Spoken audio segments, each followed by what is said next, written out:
Assalamualaikum warahmatullahi wabarakatuh. Waalaikumsalam warahmatullahi wabarakatuh.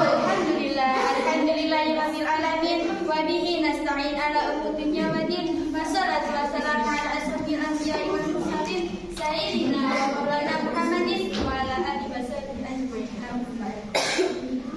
Hadirin kiram wal muhtaram, para hadirin para ulama, wabil khusus Ramadan, Kiai Haji Imam Abdul Syarif, Imam Tan Saifullah Asma, berkah. Itunya wal akhirah. Amin. Nandang kula tresnanipun. Dan bikin kula batin. Kula batin jelasaken pengembangan kewirausahaan. Kewirausahaan itu niku saged seperti daur ulang organik sampah organik.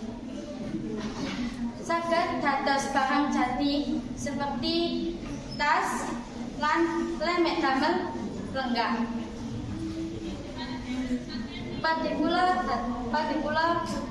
pernah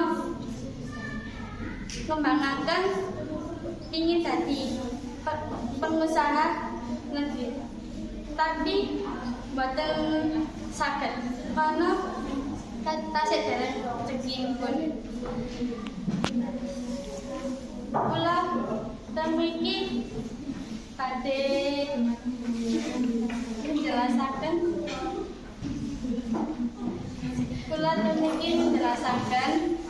kewirausahaan niku dapat mengembangkan mental lan kreativitas. Matur nuwun ingkang enten salah lan luputipun kula ajeng kula ngapunten singkatan. Wassalamualaikum warahmatullahi wabarakatuh. Waalaikumsalam warahmatullahi wabarakatuh.